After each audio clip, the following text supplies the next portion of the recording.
Hi, patriot എന്ന cinema തിയേറ്ററുകളിൽ ഇന്നലെ എത്തി. എനിക്ക് റിവ്യൂ ഇടാൻ സാധിച്ചില്ല, കാരണം ഞാൻ നൈറ്റ് ഷോ ആണ് കണ്ടത്. എൻ്റെ അഭിപ്രായം ഞാൻ പറയാം. അതിനു മുൻപ് സിനിമയുടെ കളക്ഷൻ, ഫസ്റ്റ് ഡേ കളക്ഷൻ എത്രയാണ് എന്ന് നമുക്ക് നോക്കാം. സിനിമ തിയേറ്ററുകളിൽ ഇന്നലെ മികച്ച പ്രീസെയിൽ കളക്ഷനിലൂടെയാണ് തുടങ്ങിയത്. പക്ഷെ സിനിമയ്ക്ക് സമ്മിശ്ര പ്രതികരണമാണ് വന്നത്. അതുകൊണ്ട് തന്നെ ബുക്കിംഗ് കളക്ഷൻ താഴേക്ക് പോകുന്നു എന്നുള്ളത് തന്നെയാണ് നമുക്ക് മനസ്സിലാക്കാൻ സാധിച്ചത്. പ്രീസെയിലിലൂടെ മാത്രം 20 കോടിക്ക് മുകളിൽ കളക്ഷനായി നേടിയെടുത്ത സിനിമ ബമ്പൻ നേട്ടമുണ്ടാക്കും എന്ന് തോന്നിച്ചെങ്കിലും ആ ഒരു രീതിയിലേക്ക് പോവില്ല എന്നുള്ളതാണ്. എന്തായാലും ഇന്നലെ മാത്രം കേരള ബോക്സ് ഓഫീസിൽ നിന്ന് 10 കോടിക്ക് മുകളിലാണ് പ്രതീക്ഷിച്ചത്. പക്ഷെ 10 കോടി പോയിട്ട് 9 കോടി പോലും ടച്ച് ചെയ്തിട്ടില്ല എന്നുള്ളതാണ് ഏറ്റവും വലിയ സത്യം. 8.5 കോടിക്ക് താഴെയാണ് സിനിമയുടെ ഫസ്റ്റ് ഡേ കേരള കളക്ഷൻ എന്നുള്ളതാണ് ഇപ്പോൾ പുറത്തു വരുന്ന വാർത്ത. എന്തായാലും 8.5 കോടി എന്നുള്ളത് വലിയൊരു കാര്യമാണ്. പക്ഷെ 10 കോടിക്ക് മുകളിൽ നമ്മൾ പ്രതീക്ഷിച്ചിരുന്നു, അത് എത്തിയില്ല എന്നുള്ളതാണ്. സിനിമയ്ക്ക് മികച്ച റിപ്പോർട്ട് കിട്ടിയിരുന്നുവെങ്കിൽ 10 കോടിയും കടന്ന് മുന്നോട്ട് പോയേനെ സിനിമ. പക്ഷേ സിനിമയ്ക്ക് മികച്ച റിപ്പോർട്ട് വരാത്തത് കൊണ്ട് തന്നെ 10 കോടിയിൽ താഴെ, അതായത് 8.5 കോടിയിൽ താഴെ മാത്രമാണ് സിനിമയുടെ ഫസ്റ്റ് ഡേ കേരള കളക്ഷൻ. എന്തായാലും ഇന്നും നാളെയും സിനിമയ്ക്ക് അത്യാവശ്യം ഭേദപ്പെട്ട കളക്ഷൻ ഉണ്ടാവും. അതിനുശേഷമുള്ള കളക്ഷനാണ് സിനിമയുടെ വിജയം തീരുമാനിക്കുന്നത്.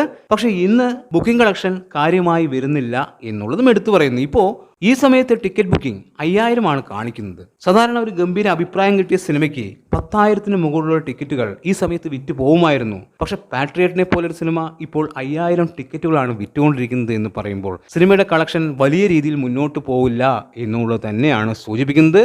എന്തായാലും ഇന്നും നാളെയും അത്യാവശ്യം നല്ല കളക്ഷൻ ഉണ്ടാവും. അതിനുശേഷമുള്ള ദിവസങ്ങൾ കണ്ടു തന്നെ അറിയണം. സിനിമയെക്കുറിച്ചുള്ള എൻ്റെ അഭിപ്രായം ഒരു ആവറേജ് സിനിമ എന്നുള്ളത് തന്നെയാണ്. ഇവർ കഥയ്ക്കാണ് പ്രാധാന്യം കൊടുക്കുന്നത്, താരങ്ങൾക്കല്ല എന്ന് പറയുന്നത് നമുക്ക് മനസ്സിലാക്കാം. പക്ഷെ സിനിമ കണ്ടു കഴിയുമ്പോൾ നമ്മൾ ചിന്തിക്കും, പിന്നെ എന്തിനാണ് ഈ താരങ്ങളെ കൊണ്ടുവന്നത് എന്ന് ചിന്തിക്കും. ആ രീതിയിലാണ് സിനിമ അവർ ഒരുക്കി വെച്ചിരിക്കുന്നത്. നയൻതാര എന്തിനാണ് എന്ന് എനിക്ക് മനസ്സിലാവുന്നില്ല. ഒരു കാര്യമില്ലാതെ നയൻതാരയെ കൊണ്ടുവന്നു എന്നുള്ളത് തന്നെയാണ് എനിക്ക് മനസ്സിലാക്കാൻ സാധിച്ചിരിക്കുന്നത്.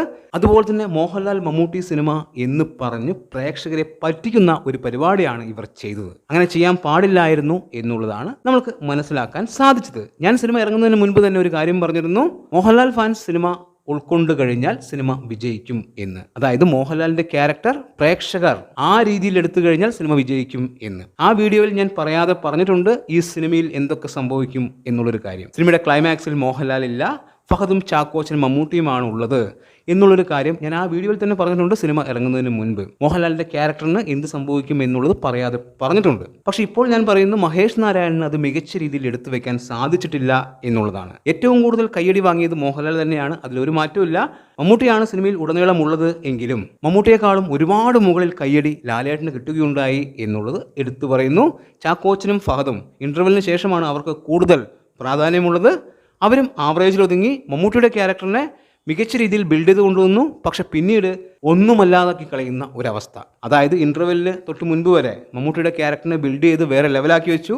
പിന്നീട് മമ്മൂട്ടിയുടെ ക്യാരക്ടറും ഒന്നുമല്ലാതായി പോയി എന്നുള്ളതാണ്. എന്തായാലും സിനിമ ആവറേജിലൊതുങ്ങി. സിനിമയുടെ കളക്ഷൻ എത്രത്തോളം പോവും എന്ന് കണ്ടു തന്നെ അറിയാം. എന്തായാലും 140 കോടി ബഡ്ജറ്റ് ഉണ്ട് എന്നാണ് അറിയുന്നത്. അത് തിരിച്ചു പിടിക്കാൻ പറ്റുമോ ഇല്ലയോ എന്നുള്ളത് കണ്ടു തന്നെ അറിയണം. സിനിമ വലിയ വിജയത്തിലേക്ക് പോവില്ല എന്നുള്ളത് ഉറപ്പായിട്ടുള്ള കാര്യമാണ്. എന്തായാലും ഒരു കാര്യം എടുത്തു പറയുന്നു, സിനിമയിൽ അവർ പറയാൻ ഉദ്ദേശിച്ച കാര്യം ഗംഭീരമാണ്. അത് കേട്ട് കഴിയുമ്പോൾ ഇത് വേറെ ലെവലാവും എന്ന് ചിന്തിക്കും.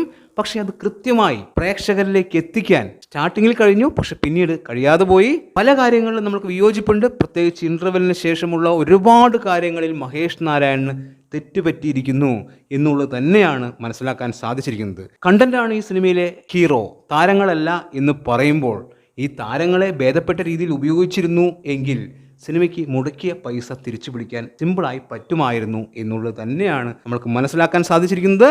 പ്രത്യേകിച്ച് മോഹൻലാലിനെ പോലെ ഒരു താരത്തെ കിട്ടിയിട്ടും അത് നല്ല രീതിയിൽ ഉപയോഗിച്ചില്ല എന്നുള്ളതാണ്. എന്തായാലും സിനിമ ആവറേജിലൊതുങ്ങി. സിനിമയുടെ കളക്ഷൻ എത്രത്തോളം എത്തും എന്ന് കണ്ടു തന്നെ അറിയാം. അഭിപ്രായങ്ങൾ കമന്റായി രേഖപ്പെടുത്തുക. പുതിയൊരു വീഡിയോയുമായി കാണുന്നവരെ ബൈ ബൈ.